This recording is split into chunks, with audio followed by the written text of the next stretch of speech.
How you doing, guys? I know you've already looked at the skeletal system part one, so you're probably familiar with these bones, but we're just going to have a little look in more detail and have a nice little close look at them. So here we see the skull, and if I was to move the skull around, we can see it's made up of these bones at the side, the frontal bone, the parietal bone, two of them, one on each side. Then we have the occipital bone here, and they all make the cranium.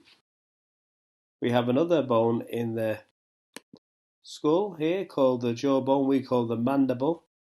And can you remember we had a little look at the little hyoid bone there? We mentioned it in skeletal system part one. It's a sesamoid bone because it floats, and we can see here it's not connected to anything. So this is at the base of your tongue, and it does move. It's not connected to any other bone. So we have the cranial bones, we have the mandible, and then we have that little hyoid. That's not really that important for the time being. Okay, let's have a little look at the rest of the axial skeleton. So we know the difference between the axial skeleton. The axial is everything down the center, so it's the skull, it's the spine, it's the rib cage, and it's breastbone. So we're just looking at them in a little more detail. So let's have a little look here. We can see the spine, and it is S-shaped, and it's S-shaped for a reason because it absorbs shock. And then another way it absorbs shock is these little pads of cartilage between them. If we were to have a little look at the top, we can see C1 and C2. So this is the atlas and the axis, and this is responsible for turning our skull left and right, so side to side rotation. Then the rest of the cervical vertebrae will laterally flex and flex the spine and also extend the neck region, so it lets us look up, look down, and then just tilt our ear to the shoulders. We can see here C7 is the seventh cervical vertebra, and that's a little landmark. We can see that little pointy process at the back of the neck. If we were to feel the back of a neck, we'd have one bone that sticks out more prominent than the other.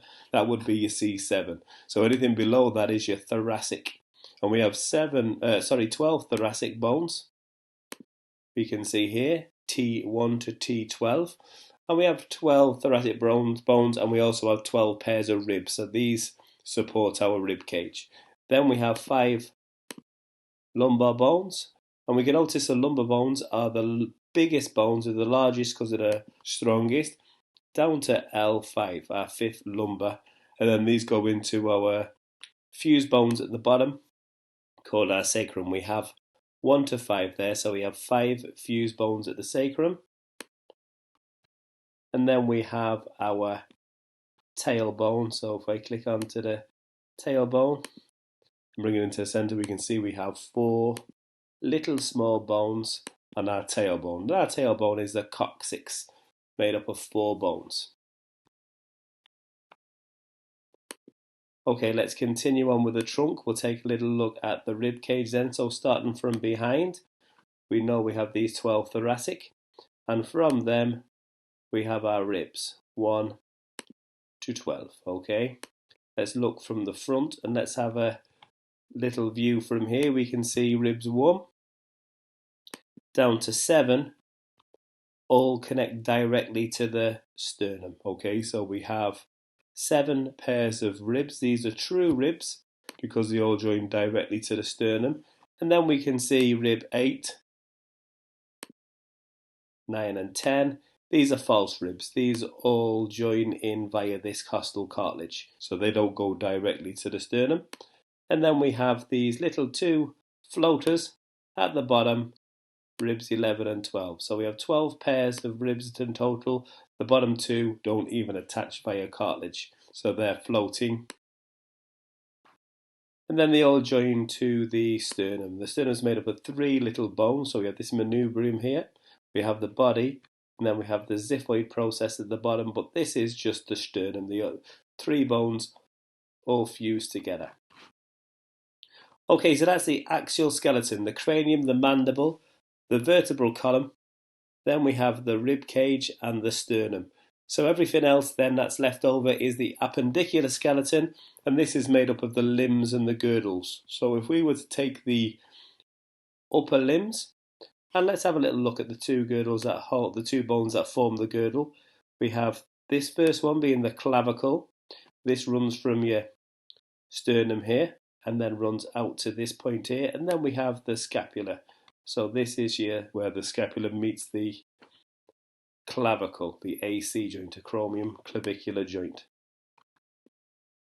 And we can see there the scapula is a nice flat bone, but it does have this irregular spinous process across it, and it's a spinous process that meets with the clavicle. So there are two bones that form the shoulder girdle. The other bone is the arm itself. So let's have a little look at the arm itself, and we can see this long bone here. We know it's long bone because we have these epiphysis, the knobbly bits at the end, on both sides. So the distal epiphysis and the proximal. We know proximal is closer to the actual skeleton. And then we have the diaphysis, so the long shaft, hollow shaft of a long bone. That's your humerus. This is already stood in the anatomical position for us, which makes it easy. So we look at the outside lateral bone that goes to the thumb. This is the palm of the hand, so the palms are facing forward, so it's in the anatomical position. And the one that goes to your thumb is the radius. That means the medial one on the inside is your ulna. Let's have a little look at the wrist bones then. So the wrist bones are made up of these little carpals. Now they all have their own different name, but we don't need to worry about that. We just form the carpals. And they're the ones in the wrist. Let's have a little look at the bones in the hand. Okay, so we have 5 bones in the hand, and these are our metacarpals. Starting with the thumb is metacarpal 1. Through to the little finger, the bone in the hand that goes onto the little finger is metacarpal 5. And then if we were to look at our phalanges, these are made up of 3. So we have a proximal, which means closer to, we have a distal, which means further away, and then we have the one in the middle. So these are our proximal, middle, and distal phalanx, and that happens to be on the second finger. Let's have a little look at the thumb. The thumb only have 2, proximal and distal metacarpal, and that's metacarpal 1 because it's on the thumb. So 3 bones in our fingers, 2 bones in our thumb. Let's take a little look at the lower appendicular skeleton then.